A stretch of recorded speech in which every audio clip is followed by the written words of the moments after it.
मौत की वादी जब आएगी, मैं न होऊंगा परेशान, क्योंकि बाप ने मुझसे कहा, मैं हूँ तेरा निगहबान, निगहबान हूँ, निगहबान हूँ, मैं हूँ तेरा निगहबान। सर्वशक्तिमान परमेश्वर पिता को महिमा और बड़ाई हो। आइए हम आज का मनन के लिए भजन संहिता का पुस्तक उसका 55 अध्याय हम देखेंगे। हे परमेश्वर, मेरी प्रार्थना की ओर कान लगा और मेरी गिड़गिड़ाहट से मुंह ना मोड़। मेरी ओर ध्यान देकर मुझे उत्तर दे। मैं चिंता के मारे छटपटाता हूँ और व्याकुल रहता हूँ, क्योंकि शत्रु कोलाहल और दुष्ट उपद्रव कर रहे हैं। वे मुझ पर दोषारोपण करते हैं और क्रोध में आकर सताते हैं। मेरा प्रियो, यहाँ पर हम देख सकते हैं कि परमेश्वर का दास दाऊद का जीवन में ऐसा एक समस्या का सामना करना पड़ता था। यहाँ पर भी आप देखते हैं कैसे कष्ट में है। उसका 4 वचन कहता है, मेरा मन भीतर ही भीतर संकट में है और मृत्यु का भय मुझ में आ समा गया। अब भी मैं मर जाऊंगा, ऐसा एक समस्या में होकर यहाँ पर परमेश्वर का दास को हम देख सकते हैं। 5 वचन कहते, भय और कँपकँपी ने मुझे पकड़ लिया है और भय के कारण मेरे रोए रोए खड़े हो गए हैं। तब मैंने कहा, भला होता कि मेरे कबूतर की सी पंख होता तो मैं उड़ जाता और विश्राम पाता। देखो, फिर तो मैं उड़ते उड़ते दूर निकल जाता और जंगल में बसेरा करता। कभी कभी कष्ट के समय में, दुख और तकलीफों के समय में ऐसा लगता है कि मैं इस जगह से अच्छा दूसरा जगह में सुरक्षित हो सकता हूँ। इस जगह से अच्छा वहाँ फलाना जगह में जाएगा तो मेरा जीवन को अच्छा हो सकता है। मेरा प्रियो, इसी भजन संहिता का पुस्तक उसका 11वां अध्याय में हम देखते हैं, मेरा भरोसा परमेश्वर पर है। तुम कैसे मेरे प्राण से कह सकते हो, पक्षी के समान अपने पहाड़ पर उड़ जा, क्योंकि देखो दुष्ट अपने धनुष चढ़ाते हैं और अपने तीर धनुष की डोरी पर रखते हैं कि सीधे मन वालों पर अंधेरे में तीर चलाए। कैसा दुष्ट का युक्ति अपना लोगों को फंसाने के लिए यहाँ पर परमेश्वर का सेवक दाऊद का जीवन में आप देख सकते हैं कि ऐसा एक परिस्थिति में होकर गुजरने के समय में उनका भी मन में एक चिंता आ गया। तब मैंने कहा, भला होता कि मेरे कबूतर की नाई पंखे होते तो मैं उड़ जाता और विश्राम पाता। कभी कभी हम उड़ने से हमको विश्राम मिलेगा, ऐसा अनुभव कभी कभी हमारा मन में आ जाता है। और मेरा प्रियो, उनका जो समस्या था, ये समस्या साधारण समस्या नहीं था। जब आप दूसरा सामुएल का पुस्तक उसका 15 अध्याय 13 वचन से आगे की ओर आप देखेंगे तो वहां पर दाऊद यरूशलेम को छोड़कर भागने का नौबत आ गया था। उसका 14 वचन में देखते हैं, तब दाऊद ने अपने सब कर्मचारियों से जो यरूशलेम में उसके संग थे कहा, आओ हम भाग चले, नहीं तो हम में से कोई भी अबसलोम से न बचेगा। इसलिए फुर्ती करते चले चलो, ऐसा ना हो कि वो फुर्ती करके हमें आ घेरे और हमारी हानि करे और इस नगर को तलवार से मार ले। अपना खुद का पुत्र उनका विरुद्ध में शत्रु बन गए थे और उसको और गलत सलाह देने के लिए दाऊद का खुद का मंत्री उनको सम्मति देता था।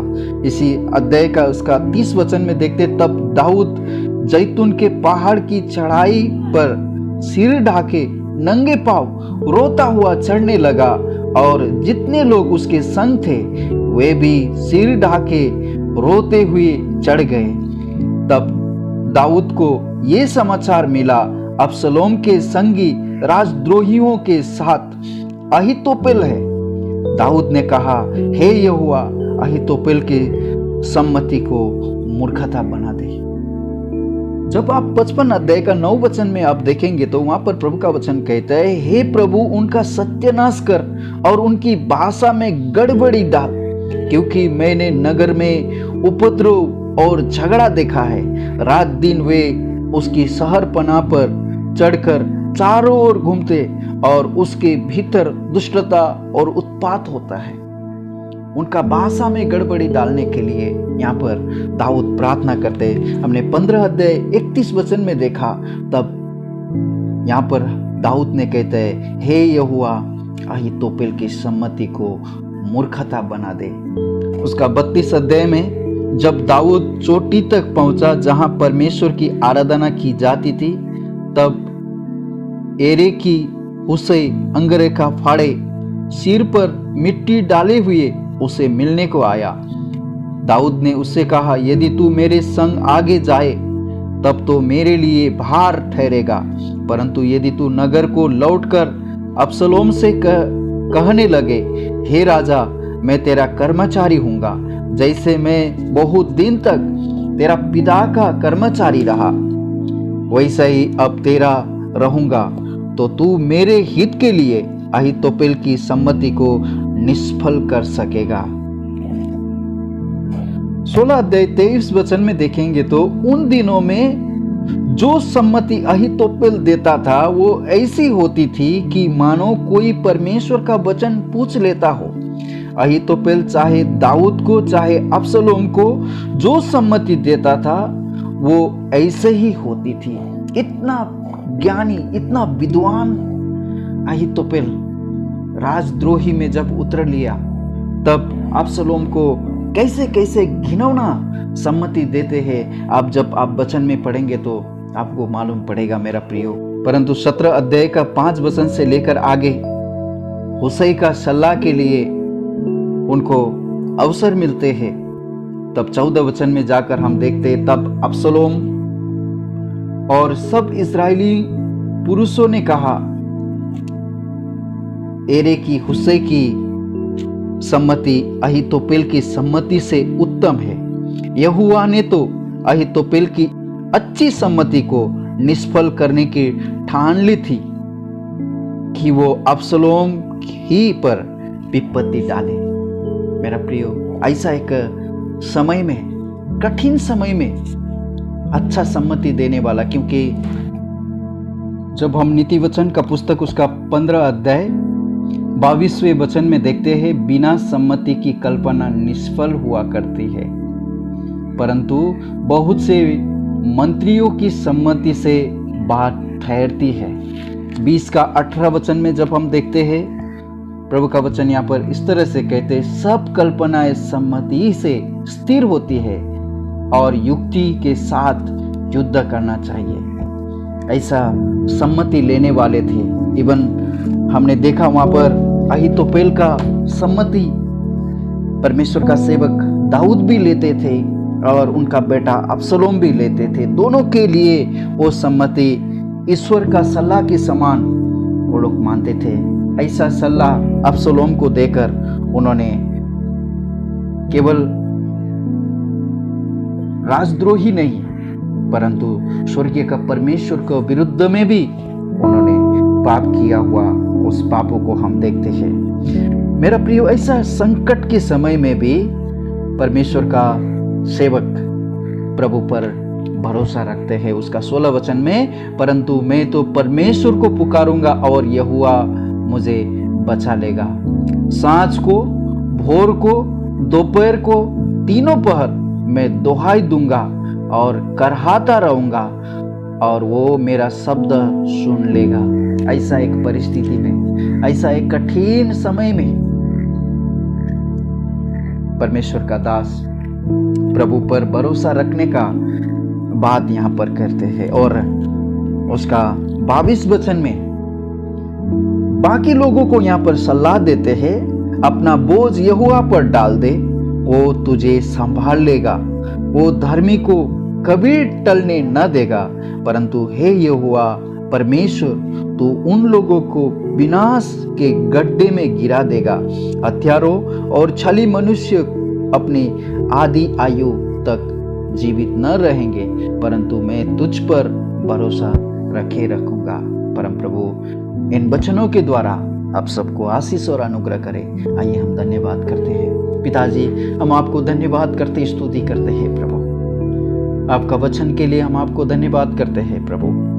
भजन संहिता 55 अध्याय को अध्ययन करने के लिए, मनन करने के लिए आज आपने हमें मदद किया प्रभु। हमारे बीच में हमें कैसे सम्मति देने वाले लोग हैं, कैसे सलाह देने वाले लोग हैं और कैसे सलाह से हम आपको महिमा कर पाएंगे प्रभु। आपका सलाह हमारे लिए, असल लोगों का सलाह सुनकर आपका महिमा करने के लिए प्रभु मदद कीजिए। आज जो कोई भी ये आवाज को सुन रहे, उनका जीवन में यदि कोई संकट परिस्थिति में है, समस्या में है, तो प्रभु भजन संग्रह 55 का 22 के अनुसार अपना बोझ आपके ऊपर डालने के लिए और परमेश्वर के ऊपर भरोसा रखकर बाकी जीवन जीने के लिए प्रभु आप मदद कीजिए। हमारा ये प्रार्थना उद्धारकर्ता प्रभु यीशु मसीह के नाम से मांगते हैं। सुनिए और ग्रहण कीजिए पिता, आमीन। May God bless you all.